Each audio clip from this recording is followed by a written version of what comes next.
atendendo a um punitivismo penal de deputados alimentados por ódio e um sentido de vingança. Quem costuma dizer que o Brasil é o país da impunidade, ignora ou finge ignorar a terceira maior população carcerária do mundo, que os presídios estão superlotadas. Não vamos pensar medidas de reintegração à família, à comunidade, aos laços sociais. Isso vai explodir em violência. O que está se propondo aqui é um Estado vingança. O PSOL, que agora quer governar a cidade de São Paulo, seu pré-candidato vai votar contra ou nem vai votar esse projeto, como não votou o meu projeto de aumento de pena de furto, roubo e receptação. Vão votar contra porque estão jogando pro eleitorado do Lula, que comemorou a sua vitória na cadeia. Do ano de 2006 até o ano de 2023, só no estado de São Paulo, mais de 128 mil criminosos saíram na saída temporária e não voltaram para os presídios. Se nós pensarmos que cada um desses 128 mil criminosos cometeram um crime por ano, são mais de 2 milhões de vítimas que foram feitas por conta desse benefício.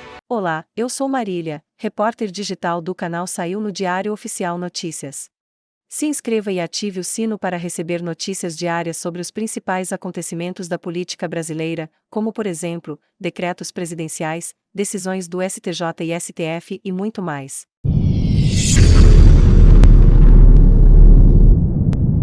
Essa votação é o último capítulo de uma marcha insensata e demagógica de deputados alimentados por ódio e um sentido de vingança, que não reconhecem os fundamentos da Constituição do Brasil, para criar mais conflito, contradição, quem sabe até explodir os presídios do Brasil. É uma medida que vai impedir que um preso que se arrependa, que tenha bom comportamento, eu tenho convicção que é um erro grave, histórico, o que a Câmara dos Deputados vai fazer votando esse texto, atendendo a um punitivismo penal que está ancorado mais no ódio e na vingança. Justiça não é vingança. Esse é um princípio básico que nos move quando estamos a discutir matérias como essa. Quem costuma dizer que o Brasil é o país da impunidade, ignora ou finge ignorar a terceira maior população carcerária do mundo, que os presídios estão superlotadas de uma juventude negra e pobre. É algo insano, senhoras e senhores. Eu seria chamado de doido de parar com uma atividade que dá certo, com uma atividade que dá certo, com uma atividade que dá certo, porque 1% não cumpre aquilo que eu não queria. Não vamos pensar medidas de reintegração à família, à comunidade, aos laços sociais. Qual é a consequência desse projeto? Isso vai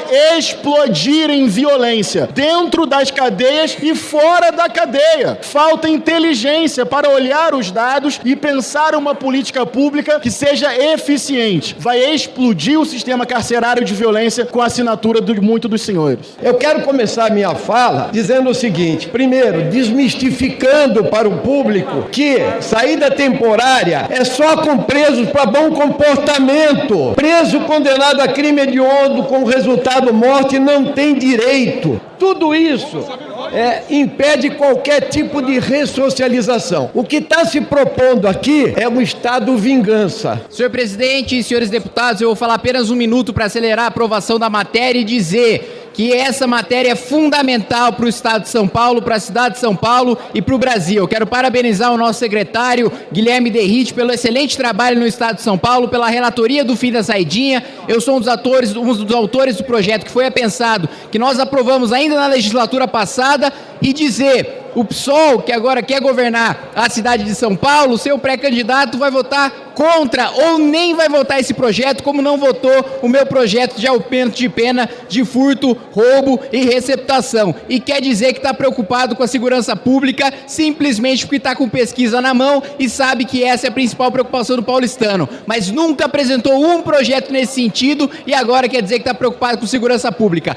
Vão votar contra porque estão jogando para o eleitorado do Lula, que comemorou a sua vitória na cadeia. Vamos aprovar esse projeto hoje. Parabéns ao relator, deputado Guilherme Derrite. Derrite. Para que fique claro, o projeto que nós já aprovamos na legislatura passada sofreu uma pequena alteração no Senado e volta para cá. Que nós aprovamos na legislatura passada, os 5 feriados de 7 dias por semana, o Senado concordou com a Câmara dos Deputados. Estamos extinguindo completamente aqueles feriadões de 7 dias em que os presos do regime semiaberto são liberados. Isso foi concordado. Outro ponto importante, o retorno à obrigatoriedade do exame criminológico para qualquer progressão de regime. Isso foi extinto do ordenamento jurídico no ano de 2003 e dificultou muito criminosos que cometem crimes reiteradamente, aquela análise psicossocial, psicoativa por psicólogo ou psiquiatra. E um terceiro ponto, amplia a possibilidade de monitoração eletrônica para outros regimes de cumprimento de pena. Por exemplo, regime aberto, que só no estado de São Paulo são mais de 300 mil criminosos condenados que cumprem pena em regime aberto. Então, presidente, os dados estatísticos comprovam que hoje a Câmara dos Deputados, o Congresso Nacional, tem a oportunidade de entrar para a história como o primeiro grande passo do combate à impunidade no Brasil. Isso não vai resolver o problema da segurança pública completamente, mas é um importante passo. É o primeiro passo. Do ano de 2006 até o ano de 2023, só no estado de São Paulo, mais de 128 mil criminosos saíram na saída temporária e não voltaram para os presídios. Se nós pensarmos que cada um desses 128 mil criminosos cometeram um crime por ano, são mais de 2 milhões de vítimas que foram feitas por conta desse benefício. Além disso, não são apenas números. 3 casos recentes em São Paulo. Uma mulher foi morta por um criminoso que já havia matado uma outra vítima 5 anos atrás, cumpriu pena, 5 anos de pena, e voltou a executar uma vítima. Um outro ponto, no primeiro dia da saída temporária de março agora, um indivíduo sedou e estuprou uma adolescente em São Paulo. Criminosos como esse não terão mais o benefício da saída temporária. Então, está nas nossas mãos entregarmos para a sociedade o fim da saída temporária de preso e o primeiro importante passo para combater a impunidade no Brasil. Com a palavra o deputado Kim.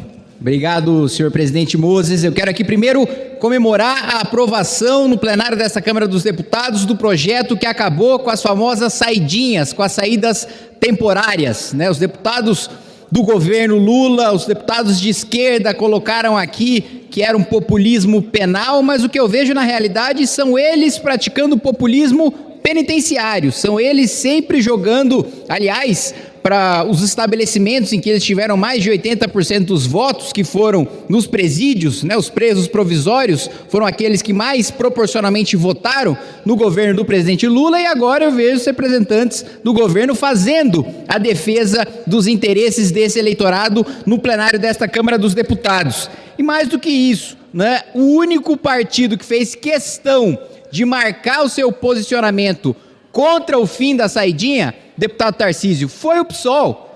O PSOL que agora diz estar preocupado com a segurança pública na cidade de São Paulo. Nunca tratou sobre segurança pública, nunca apresentou um projeto sequer sobre segurança pública, não votou no meu projeto, que aprovei no plenário da Câmara no ano passado, de aumento de pena para furto, roubo e receptação, né? Sequer se posicionou com medo de levar o desgaste de votar não, mas ao mesmo tempo discordando e não podendo votar sim. O deputado Guilherme Boulos escolheu não votar o projeto. E agora, no projeto da saidinha, o PSOL foi o único partido que se posicionou contra a redação final do projeto e é o partido que na cidade de São Paulo quer governar trazendo a gestão desastrosa que nós já conhecemos em Belém, a mais rejeitada, a mais reprovada das 100 maiores cidades do Brasil, querendo falar sobre segurança pública quando na realidade nunca trataram sobre o assunto.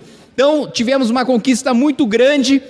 Relatoria, fui um dos autores do projeto, quando nós aprovamos na legislatura passada, foi apensado o substitutivo do deputado Guilherme Derrite, o nosso secretário de Segurança Pública do Estado de São Paulo, que vem conduzindo um excelente trabalho, né, apesar do choro e ranger de dentes das esquerdas, da imprensa, de ONGs que falsamente acusam e caluniam a Polícia Militar do Estado de São Paulo, fazendo acusações levianas, como fez o ministro Silvio Almeida, falando em tortura, falando em execução, quando os próprios laudos do IML demonstraram que não houve execução. Os policiais militares vão combater o PCC no litoral paulista e são recebidos a bala e precisam responder na bala. Cada um dos 47 mortos são faccionados do PCC que receberam a Polícia Militar do Estado de São Paulo na bala, e a polícia respondeu como deve responder, preservando a vida dos policiais, preservando a vida da população do litoral. Não à toa a popularidade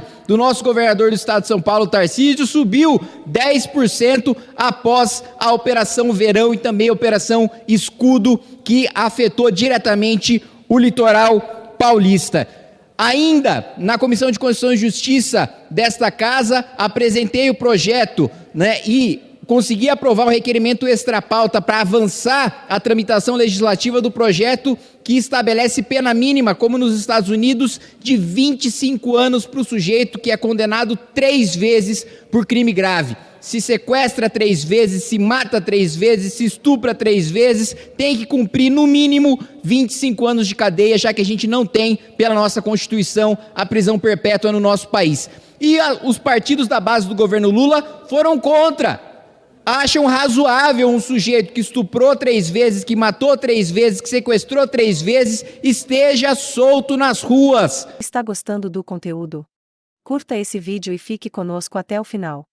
Cumpra uma pena branda, tenha direito à progressão de regime. Aliás, um dos pontos que foram criticados no projeto do fim da saidinha foi o restabelecimento do exame criminológico para progressão de regime. Só pode progredir de regime quem o sistema penitenciário avaliar que não é perigoso o suficiente para representar risco para a sociedade, então pode ir para o semiaberto, então pode ir para o aberto, porque não vai matar, porque não vai roubar, enfim. E essa medida foi criticada, mas os parlamentares de esquerda do governo Lula ainda disseram, mas se o bom comportamento já não for um critério para abatimento de pena, os presos não vão mais se comportar. Pelo amor de Deus, bom comportamento não é motivo para você cumprir menos pena pelo crime que você cometeu. Bom comportamento é obrigação.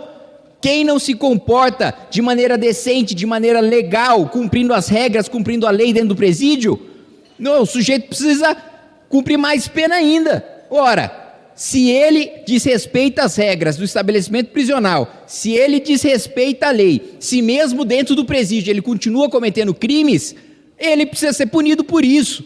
E não simplesmente cumprir sua pena como se nada tivesse acontecido. Ah, não, mas bom comportamento tem que abater pena. Mais uma vez, bom comportamento é obrigação. Ah, mas vocês são movidos pelo ódio, Essa é uma política do ódio. Olha, eu pessoalmente, como pessoa, CPF, indivíduo que em Kataguiri, sim, odeio criminosos que, por exemplo, tiraram a vida do meu avô. Eu odeio criminosos que matam, que estupram, que roubam. Eu não nutro nenhum sentimento de simpatia por essas pessoas e acredito que devam sim ser tratadas com rigor da legislação penal. E é uma mentira, é uma falácia quando colocam que é um populismo, que não tem evidência científica, que nos países com penas mais duras os índices de violência são altíssimos. Me diga um país desenvolvido que possua penas mais rigorosas do que o Brasil e que tenha índices de segurança pública piores do que os nossos. Me diga um país, eu cito agora, falam tanto, os Estados Unidos é um país muito violento, tem muito menos homicídio do que no Brasil. O Japão tem pena de morte, tem prisão perpétua, um dos países mais seguros do mundo. Então dizer que os países mais desenvolvidos, com penas rigorosas, estão entre os mais violentos, é mentira, isso não se constata na realidade, é falácia. E aí os populistas somos nós, e aí quem quer apresentar proposta para ter like somos nós. Não é proposta para ter like, é proposta para salvar a vida, é proposta para o criminoso continuar preso, é proposta para o casal Nardoni não sair no Dia dos Pais, como foi bem colocado aqui nesse plenário.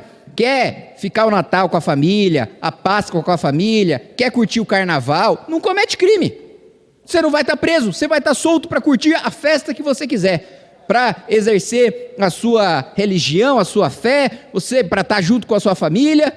Agora não, o sujeito mata, muitas vezes mata até a gente da própria família e vai ter o direito de saidinha de Natal, vai ter o direito de saidinha no Dia dos Pais.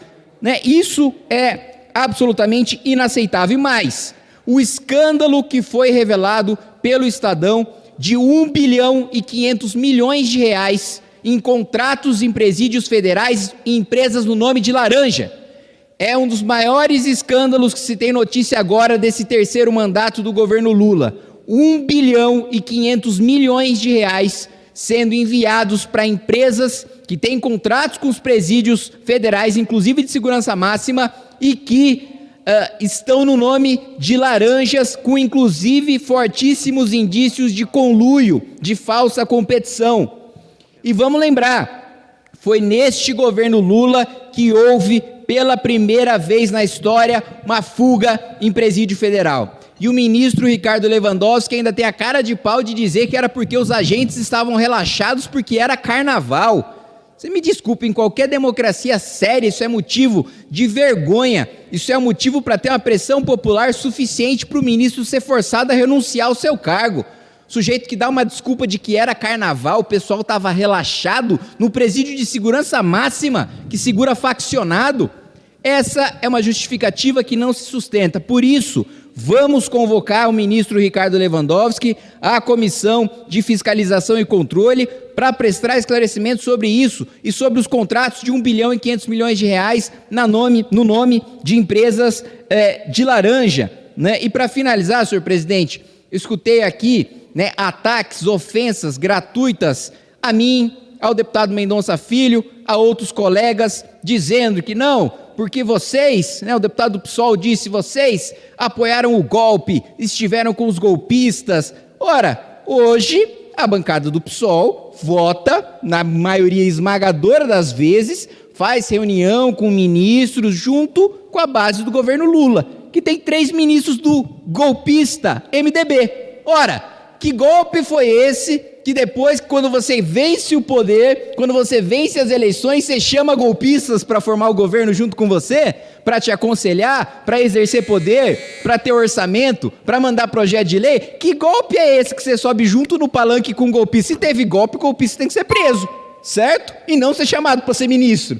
Que golpe foi esse? Que você depois está todo mundo tomando chopp, tomando vinho, liberando emenda, liberando cargo, junto com os supostos golpistas. Então, assim, é um discursinho mole, é um discursinho fácil para a plateia que não se sustenta e justamente por isso tem que ser combatido sistematicamente no plenário desta Câmara dos Deputados, no estado de São Paulo e na cidade de São Paulo. Que bom que você ficou aqui até o final. Nossos vídeos vão ao ar de segunda a sexta às 19 horas. Compartilhe esse vídeo para que mais pessoas saibam o que está acontecendo em nosso país. Vejo você no próximo vídeo.